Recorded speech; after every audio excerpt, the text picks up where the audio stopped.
Hello, welcome to Idle Game Chat.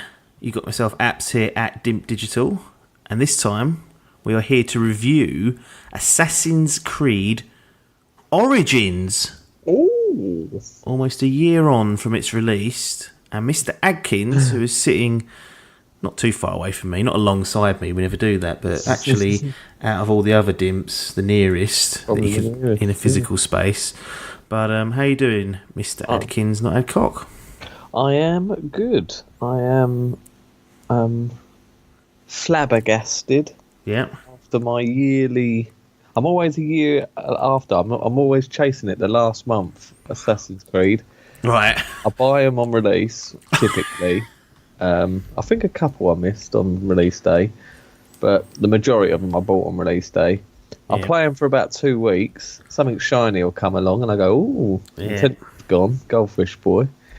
And then I'll pick it up now and again, but not much. And then the last month, when I found out the new one's coming out, I think, fucking hell, I've got to finish that, and I go mental. And that is the Adkins way.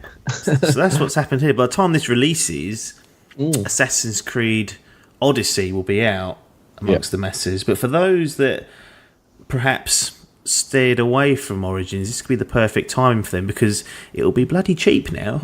Assassin's Creed Origins. So should this review go well, there could be a little sneaky stocking filler for some people coming around Christmas time.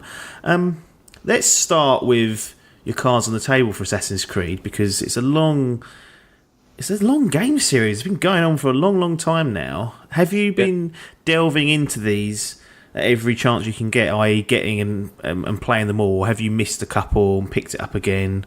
What's been your relationship with Assassin's Creed as a franchise? As the franchise, I have played almost them all. I missed out on the spin-offs. You know, they had... Chronicles, I missed them. I didn't play them. They also done a bit of... It was more like a standalone DLC with 4. I missed that. It was a Freedom Cry, I think it was. I do own it, actually, but never went back to it. That was a standalone. Before then, when they released 3, I think they released a female assassin game called Liberation. Oh, okay. Never played that. No. And then just after 4, I think they released... it sounded like a cool concept. I think it's Assassin's Creed Rogue, where you played on the other side. You played a Templar. Yeah, you know what that one was? I think, because that was one I missed, Rogue, and a couple of the others you mentioned.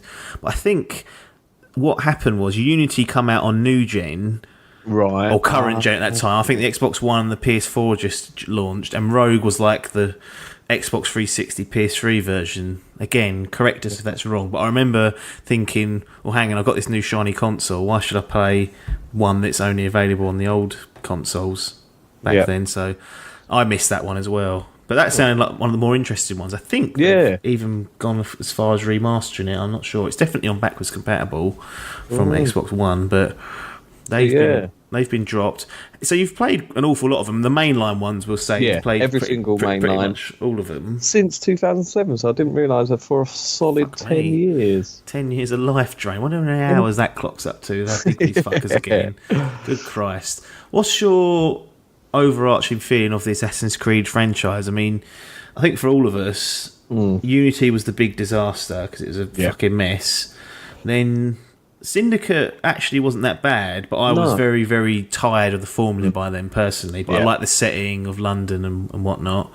But where was your feeling towards the game? Was you still up for more Creed, or was you thinking, right, these year releases are getting on my fucking dick now? I've always been a big fan.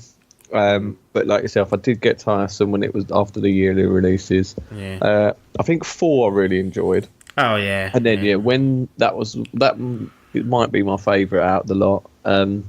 But then Unity come, and that's when it really started to hit home. When it was like, every year it's the same shit, and I just didn't really feel for the setting. I still fucking bought it day one for some reason. Of course. I like the formula, but it seems like that the backlash of that has sort of boosted them. They sort of realised the fans are getting tiresome of this same formula.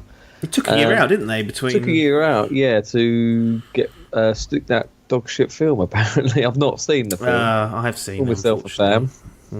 Don't, it'll ruin it. Yeah, but yes, so they took a year out for this one, didn't they? It was Syndicate in 2015, and then this rolled around 2017. So that was their yearly franchise with a promise of there being changes. But I guess we'll get on to if that is the case. But overall, was you getting a little bit lukewarm on Creed? Yeah, I think its formula was running thin. The games were getting more bloated as they came along. You wasn't doing much. There's a lot of repetitiveness. It just got a bit stale. So when they took a year out, it sort of revitalised it a bit. Gave me a chance to catch up. And from Syndicate, it started to get the jolt it needed. But will Origins prevail? Well, we'll find out about that. What is this game? Still open world, still side quests and things like that. Is there anything out of the norm, like multiplayer or anything like that lurking that people need to be worried about? Nah, they completely stripped this one back. It's still the same formula in the sense that it's a big open world. You have your main missions, your side missions, and then your clear down bollocks. So any of you bloaters out there that hate the bloatville, this ain't your type of game, because I will say straight off the bat, this is Bloatville USA. Okay. I platinum this game. You fucking dirty bastard. Yeah, it took me just under 65 hours to do it. And for a good solid 20 to 30 of those hours, I was feeling the bloat. But I prevailed. You got through it. It's impressive because I'd have been at my wit's end and gone, right, I don't need this platinum, I'm going to have to walk away from it. But at least you put the work in for that one. That is a lot of energy. That's it, yeah. So basically in its mission structure and the sort of feel of the game, it's very samey, but they do have new additions for things. Yeah, we'll get on to that then. Story. So one of the tugs of war we constantly have with Assassin's Creed is the battle of how much time spent in the setting. So in Origins case, it's ancient Greece. Yep. I think it's like 49 to 47 BC, something along those lines. The dates don't really matter. We know it's fucking ages ago. And then the time that's spent in the real time, kind of, there's like an overarching odd present day, like I don't know, weird side story going on. What's the focus of this one? Is it a bit of both, like it has been in the past, or is it leaning more towards ancient Greece and just what you're playing most of the fucking time rather than reading laptop notes or whatever? Well, first off the bat, you've got that wrong, I'm afraid, because the new one's Greece. This is Egypt, yeah? Oh, sorry, yeah, you're right. This is it's set, ancient Egypt. It's to be straight off the bat. To be fair, this is a great jump-on point for fans who have never delved into Assassin's Creed, because it literally, quite simply by the name, it is the origin story of the Assassin's Creed. So that's your jumping on point. But to answer your question, I forgot what your question was. How much time spent between present day and ancient Egypt? This is what I definitely said the first time round. Right. Fun fact: in the actual setting, as in the timeline, Odyssey, which is ancient Greece, so the new one that's coming out, set before Origins. So what sort of origin story is that? Anyway, we'll stop talking about Odyssey now because we're not reviewing it. We've played it. That'll be coming next year when I finish it. Next 360 days, you can expect that. Exactly, yeah. Like fucking clockwork. First week of October, there you go.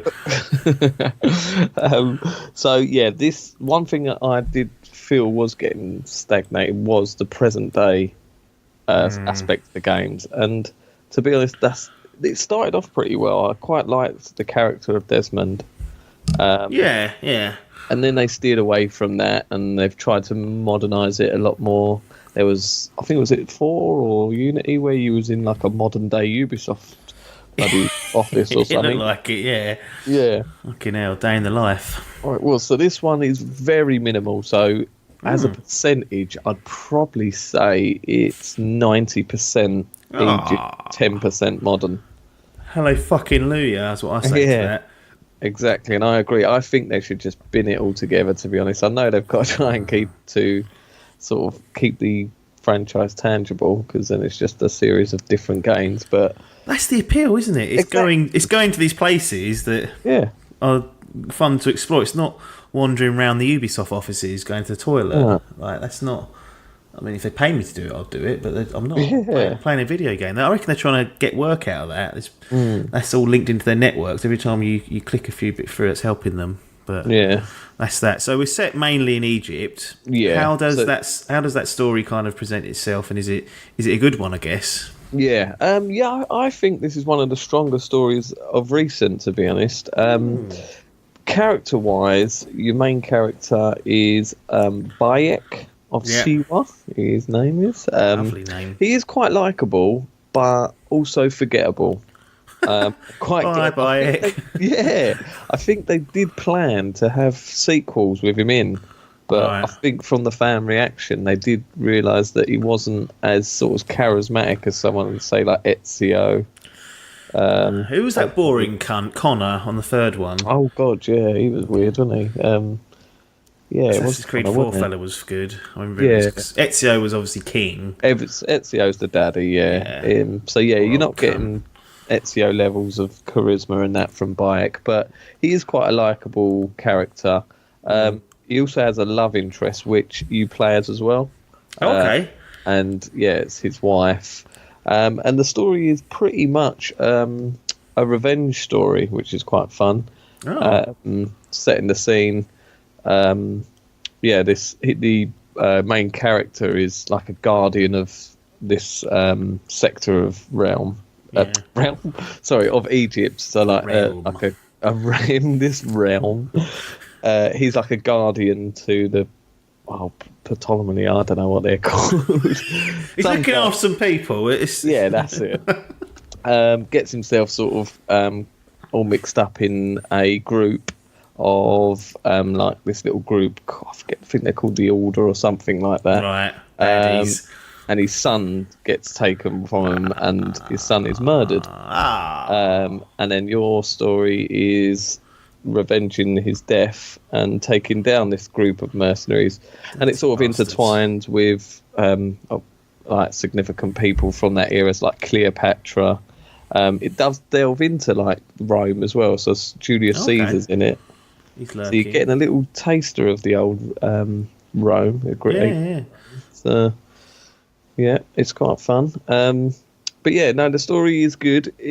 The only thing it would say that the game says it's Assassin's Creed Origins.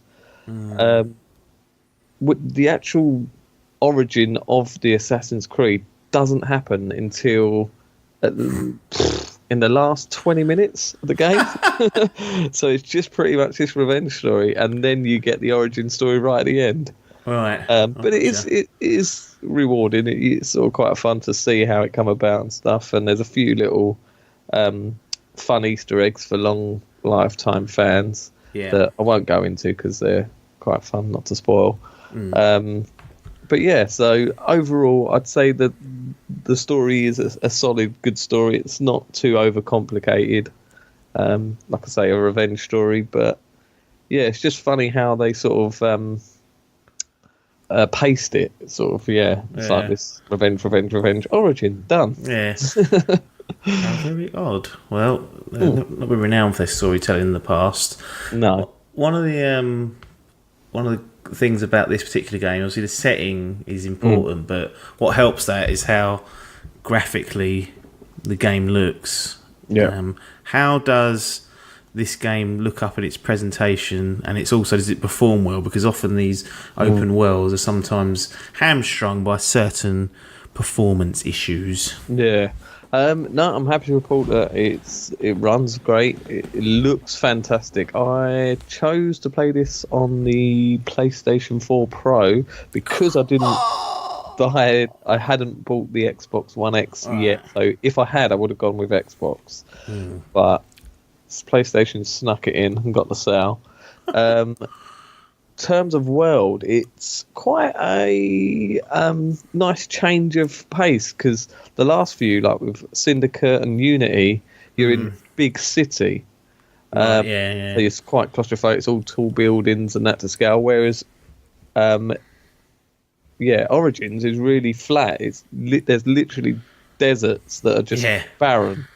There's not much there, and then you'll come across like a little village. But the attention to detail in this game is just insanely good. Right. From like the pyramids to just little hidden caves that are in the mountains and stuff. Then you'll come across like these little lagoon places. It's definitely, well, bar Odyssey, it's the best looking Creed, definitely by miles. And that attention to detail is just like woof. Yeah.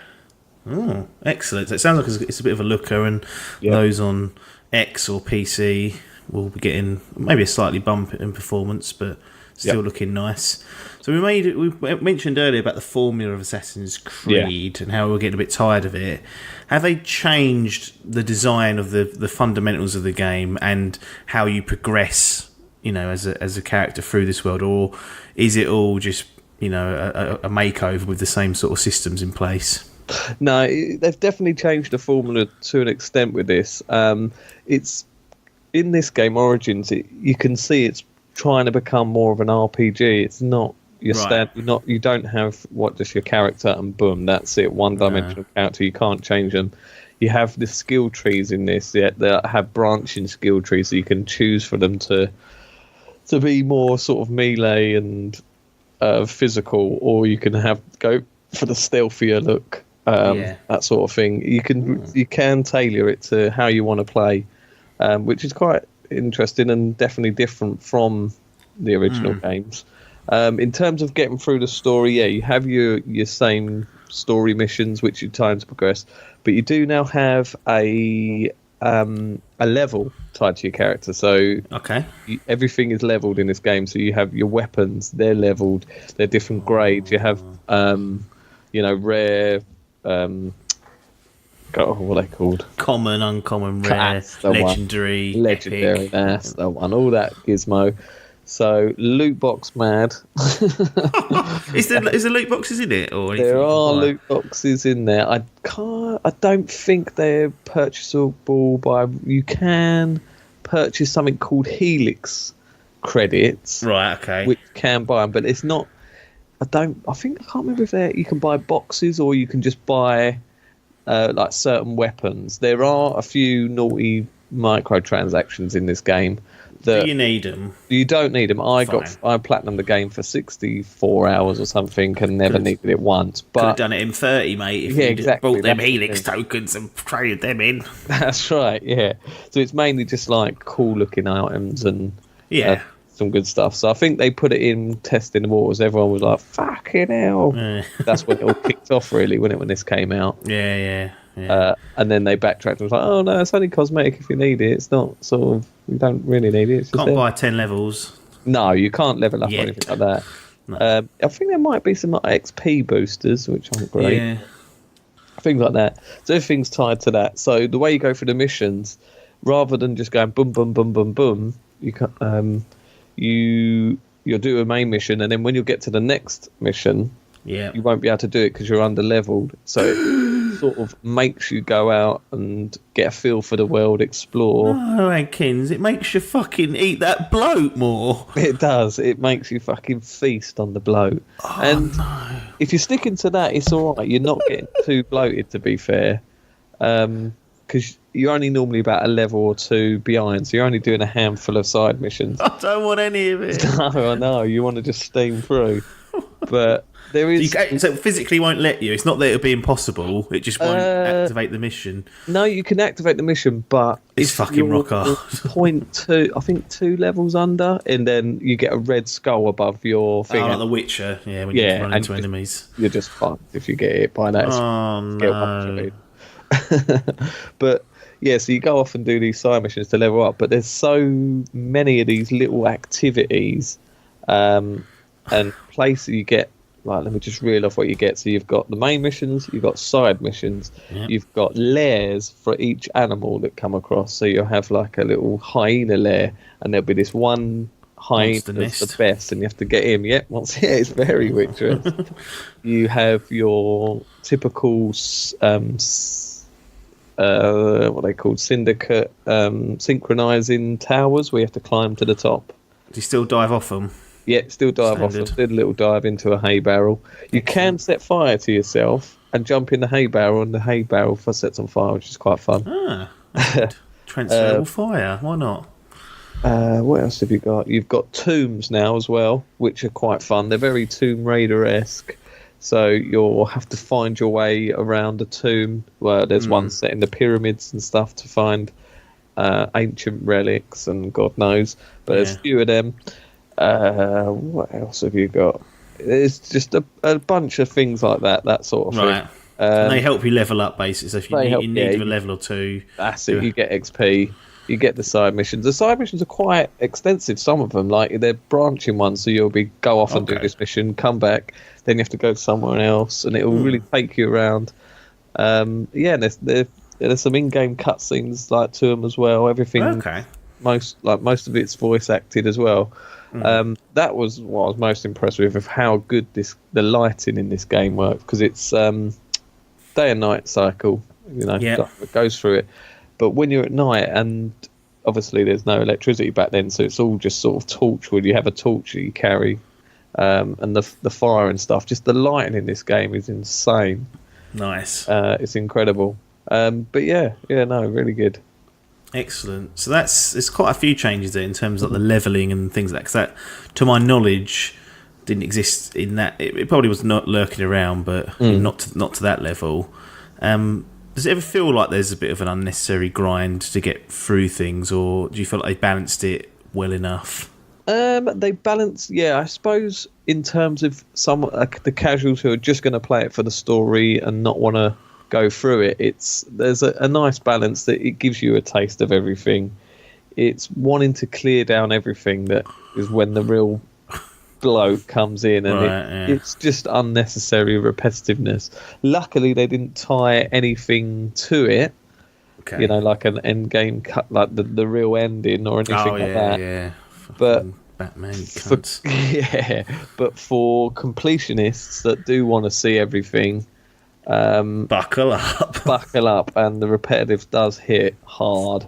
That's annoying. But it's for completionists, then there's no game out there that can keep you going for 60 hours without a bit of repetition. As long as the main game you can kind of get through without too much of it, that's good. A lot's been made of how much they've changed the combat in this game. Previously, it was kind of 10 guys surrounding you. They wait. One attacks, you counter kill them. You move on to the next one. You combo them or whatever, break a guard. What have they done for the mechanics and the controls in Assassin's Creed Origins, and is it the right play to make these changes? Yeah, this is the biggest change that they've made this year, and I'm happy to report that it is an absolute blinding change. Because as much as I do like a bit of what do they call it, like free combo? I forget what it's called now. Yeah, but that sort of Arkham City. Shadow of Mordor combat where you're parrying, like you say, and clearing them out. The way you go into these missions, you have an eagle that is your companion, and what you do, you'll go into, say, like an encampment, and you do like you send this eagle off, and he gives like a bird's eye view of the area, and it will tag each enemy. Which you've never had that in Assassin's Creed. Normally you have to try and lurk around and find them. You had that eagle vision, didn't you, where it just done the area. Well, you can literally fly with this eagle to the end of the map. You're just miles away. Yeah, you can go the whole length of the map, but it'll probably take you about an hour to go across it. But this is a fully playable eagle that you get to play as. So the third character in Assassin's Creed Origins, Senu the Eagle. A romance option. But so you're paying your enemies, and then when you, instead of that thinking, right, I'm going to run in here and I'll be able to parry and get this off. Yeah. It's now been changed to what I would call a Souls-like combat. So you're not pressing circle to parry, you're not pressing square to punch. Everything's been moved up to your shoulder buttons. Okay, yeah. So you've got your block, you've got a light attack, a heavy attack, and a parry as well. So you have a shield, a bow, and two weapons, a heavy and a light. So rather than move on to the next, you can really get inundated in it. There's like a lock-on system, but it's not great. You have to physically do it yourself, whereas before it used to do it automatically. Yeah. So if you've got about 3 blokes, you've got one up your arse, you are gonna. There is a bit of a steep learning curve to this new combat, and I remember me and Biff when we first started this game were getting absolutely wiped with the floor with. Right. It is a different take, like I say, it's never have been in a Creed game before, so you don't expect it. But once you do master it, you can work wonders with it. It's pretty cool, especially when you start unlocking some of the new moves you can do. It's definitely a big change, but a good one at that. Excellent. I think we're getting towards the back end of this. Is there any other business that we've not covered up to this point, or I think so. The voice acting is done really well. Okay. Like I say, I'm not sure who the actors are, but yeah, they play their characters well. It's very big in like the presentation. There's quite a cinematic feel to it in the cutscenes. They're presented very well. Yeah. It's incredible looking cutscenes. Like, you know, it's a bit like the Yakuza games where they're that much more better than the in-game ones. But no, apart from that, nothing really else to report. A lot to play with. Yeah, absolutely.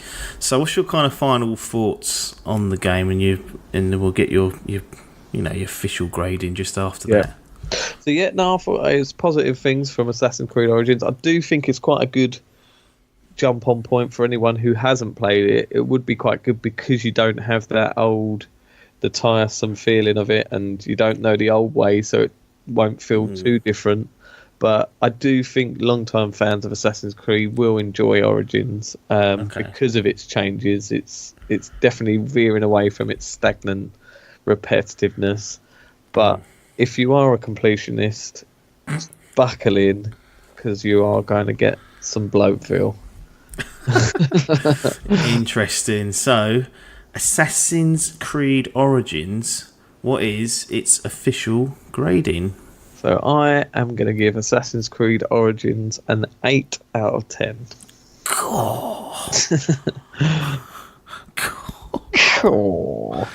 Well, interesting. I was wondering I had no idea what you was going to give that. I didn't think it'd be any higher than that. No. I thought it'd be somewhere between 6 and 8. But Bloatville doesn't get the better of him. It gets itself an 8, so that's a very good score. Silver, if we're still doing the old medals, so silver seal of approval for the boys at Ubisoft again. Little post review discussion. Yeah, are they back on the right track with Assassin's Creed, you feel? Because we thought, well, from one, there's two things. One, I thought they were going to do bi-yearly from now on, from this game onwards, but obviously we're now sitting on top of Odyssey as well, so they've canned that. But I have heard rumours that next year there won't be one, so it seems a bit of a weird cycle. But secondly, about the changes that you mentioned in there, about it being more of an RPG, and I remember them even saying in the lead up, saying we've looked at things like The Witcher 3 and want to take some of the good points of that. And I was like, well, if you want to take some of the good points, take the fucking lot, because it's a fucking great game. But is this the right direction, do you feel, for it, or will this eventually become tiresome with 60 hours a year? This is my concern with it. I think they're heading in the right direction. I do worry, though, with what I've seen of the footage, that it is going to get too much comparison to Witcher, because, you know, even down to the freaking theme song, you listen to the trailer song, it's got that, it just sounds like The Witcher. And luckily The Witcher's a fucking brilliant game, so it's a step in the right direction. But it does, it's been confirmed that they're taking another year out, but they're they're going to pump this new one full of DLC. They're doing like episodic DLC for it for the next year. So it'd be interesting to see them support this game and see how it go. But I do personally think that they are stepping into the right direction. It sounds like also as well that they're sort of veering away from the formula as well. I think this new game's going to be the first game to not have the hidden blade. Yes, they made there's a big point about that. There's no hidden blade, so like you said, it's before the assassins were formed, but usually there's even if a game is not specifically around the assassins to start with, and eventually does, the hidden blade's always snuck in there at some point. But they're saying with Odyssey, gone. Yeah, and I haven't seen a hood in sight either. It's too hot. It's too hot in the old Greece. So it'd be, but I do think that might be the way forward. To be fair, like I say, that with Origins, the modern day story was so forgettable. I couldn't even remember what the character's name is, and it's just such it just seems like it was such an attached thing just to go, oh, we need to put this in. Yeah. So I think they should bin it, stick to this more RPG way, which it looks like they're doing, and fucking veer off. Maybe even change the name. Fuck it. Like, that's what they could have done, really. But with that Assassin's Creed name comes those Assassin's Creed sales. So we'll see how Odyssey does. Obviously, Origins seem to do pretty well. And I remember they supported this with quite a few bits of chunky DLC. They were very late game stuff. I remember someone complaining like to be level 45 to get in them. That's it. Yeah, that sounds quite heavy into the game. That's one thing I've never done. I've never delved into any of the DLC on some of the games. I know that Syndicate had quite a fun one. It was like a Jack the Ripper one. I wanted to have a go. Yeah, I think actually that may have been one of those dirty pre-order ones as well. Oh, really? I think you had to pre-order the season pass, and that's when you got Jack the Ripper. Funnily enough, I think in one of them, in Unity it might have been, because of the state of the game, they gave away the season pass for free. That's right. Yeah, I've got some Kings, something like that. But with this one, with Origins, you had a Horde mode, which was like Curse of the Pharaoh or something. Oh. So you go into the middle of the desert and and then you get this wave-based sort of horde mode, and then they did a separate sort of additional story mode, but something they did do actually, which was free and I did play. It was quite fun for the nerds out there that play these games for their sort of history, philosophy sheet, lesson type thing. They had like a walkthrough, I remember hearing about this. So you literally it's put you into the game world, and it give you like a waypoint of where to go, and you will just walk through the environment, and you've just got these historians and Egyptologists just telling you what these places were like in the thing. Oh, it's narrated. Yeah, it's narrated by these people that work for like the British History Museum and things. Oh, it's really good. It's all free as well. Is it? How long's that? Is that a few hours or like? There's 100. I only done it to get the trophies, to be honest. But there's hundreds of them, and you can just go through and listen to them. But some of them are quite interesting. Like, you can literally walk through the pyramids, and it will tell you what these little nooks and crannies, and talk to you about how they made the game, like literally wall for wall, exactly the same how it's panned out. Yeah, some interesting stuff in there for, like I say, the dweebs that are really into the history and really want to learn. And that was a free DLC from the boys. So unless you're waiting for the new Creed so you can get your fuck on, like me, stick to your history with them. So will you think you'll get Odyssey, or is it? I will. I would have bought it already, like pre-ordered it, but we've got what's it called, Red Dead Redemption 2, so everything has been put on hold, and I am clacking to buy a new game from now until then, so I'm trying my damnedest to hold out. But I did this with last year. I remember I bought this, and then I think Mario must have come out or something. Something sidetracked me, so and I know this is what happened. I'll play it for the next 2 weeks. Red Dead will come out, and I probably won't pick it up until next year. So right. I thought standard practice, though. Yeah, standard practice. I thought rather than pay £45 now, I'll just wait until I'm done with Red Dead, and hopefully it'll be about £25-30, and I'll pick it up and and give it a good shagging then. Yeah, if you want a lovely little filler game of about 8 to 10 hours, there's this little game called Hellblade lurking that can be picked up for cheap. Very true. So I'd give that a go. Well, Assassin's Creed Origins, 8 out of 10, taken to task. Odyssey in the next year will be a review. When that bloater is finally purchased and finished. But as we say here at Dimp Digital, no game is left behind. Doesn't matter how old it is or how irrelevant it might seem. I know there's people in my boat who haven't bought Origins and now could pick it up for peanuts based on this review, should they wish to. So happy to service you guys out there. Anyway, that's enough chat about Assassin's Creed. Adkins and I will be back at some future episodes. Thanks very much for your time, and ta-da. Damn.